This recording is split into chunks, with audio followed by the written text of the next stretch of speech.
Us Against Alzheimer's series, Giving Voice to What Matters Most, features the stories of people who are living with dementia or at high risk for the disease. Tracy Lind, Greg OBrien, and Daisy Duarte recently met by Zoom to talk about issues that are important to them. By sharing their experiences, they hope to reduce stigma and misconceptions about dementia and empower others to speak freely and live life to the fullest. Tracy, Greg, and Daisy start by telling their personal stories. My name is Tracy Lind. I am 66 years old. I live in Cleveland, Ohio. I am a retired Episcopal priest, and I've spent my life as both a priest and a city planner, living in cities and serving in urban congregations. I was the dean of the Episcopal Cathedral in Cleveland, a very active, big congregation. I had a lot of energy and a very large public voice. I'm a writer and a photographer, a preacher and a teacher and a pastor. And in April of 2016, I was noticing increasing signs of confusion and loss of language and not recognizing people and not having a lot of energy. And I thought, well, maybe I'm just burned out, or maybe I'm one of the worried well, because my mom had recently died of Alzheimer's, and I have a long list of family members who have had dementia. And then one day I didn't recognize my own face in a mirror. And that just scared the daylights out of me. And so I called a good friend and said, I really need to see a neurologist. I got to figure out what's going on. And after 6 months of testing, I was diagnosed with frontotemporal degeneration. It's known as FTD. And I have the kind that's called PPA, primary progressive aphasia, which is the loss of language. And I was told that if I followed the statistical course, my condition would worsen and I would eventually not be able to talk. And then I wouldn't be able to swallow, and then I would die. And I would have my memory intact, my long-term memory. I would lose short-term memory. And it would be somewhere probably between 7 and 10 years. And I was told to get my affairs in order. And so I did that, and I retired from church job, and I went on permanent disability and tried to come to terms with it all. And as a theologian, tried to find meaning in it, and have spent the last going on 4 years now, 3 years, traveling around the globe, preaching and teaching about dementia from the inside out.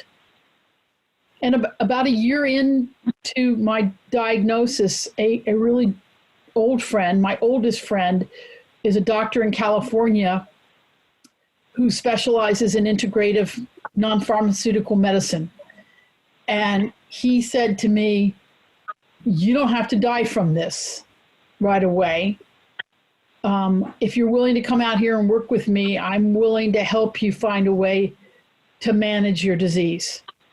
And so I did that, and I've been through a lot of heavy metal detox and diet changes and some non-pharmaceutical but doctor prescribed regimen of vitamins and supplements, and really eliminating stress and meditating and just all of that mindful living stuff.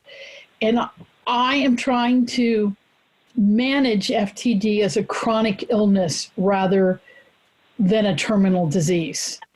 And that means I'm trying, kind of like what you said, Daisy, I'm trying to live in the moment and not focus on the future. And when I do that, life goes pretty well. And when I don't, life gets harder. Mm-hmm. So that's kind of my story in a nutshell. I've written a couple books, and now I'm working on a third book about dementia. And the spiritual lessons I've learned, and I'm working on a photography exhibit based on finding beauty in erosion, or eroding beauty, I guess is the title. I'm Greg O'Brien. I'm a career journalist, investigative reporter. Covered everything from the mafia, organized crime. When I was a younger man, I had death threats and contracts on my life in Arizona. I've written books, magazine writer. I write scripts. Also a photographer, not as good as Tracy. I'm one of 10 kids. The oldest boy was raised in Rye, New York, outside Manhattan. My dad was born in the Bronx. My mom on the Upper West Side. Alzheimer's runs in the family as it does in Tracy's. My maternal grandfather died of Alzheimer's. My mother died of Alzheimer's. My paternal uncle died of Alzheimer's. And before my father died, he too was diagnosed with dementia. On Cape Cod, where I live, I became the day-to-day family caregiver for both my parents and was there at their deaths when they were dealing with these demons. At the same time, I started experiencing the symptoms, and I'll get into that in a second, but I was in denial, kicked it off, kissed it off. I mean, this is the one of my big concerns about this, and maybe the most important thing to say is that the stereotypes about Alzheimer's and other forms of dementia just are not true. They're not true. I see the smarter people on the call here shaking their heads. It can take 20 to 25 years to run its course. Dr. Rudy Tanzi, the Harvard Mass General expert, will tell you that it can start in your 40s or earlier without noticeable symptoms, and it's like a slow train wreck. And so I started experiencing the symptoms. Also had 2 serious head traumas that doctors say I shouldn't have survived. A head trauma will not cause dementia or Alzheimer's, but if you're predisposed to have it, you will get it earlier, which happened with me. I also carry the Alzheimer's gene APOE4. So at that stage, like Tracy and Daisy did, I said, okay, I can wring my hands, but what am I going to do about it? 2 weeks after I was diagnosed with Alzheimer's, I was diagnosed with cancer, prostate cancer, which is increasing. And I made a decision with my family and my doctors not to treat it.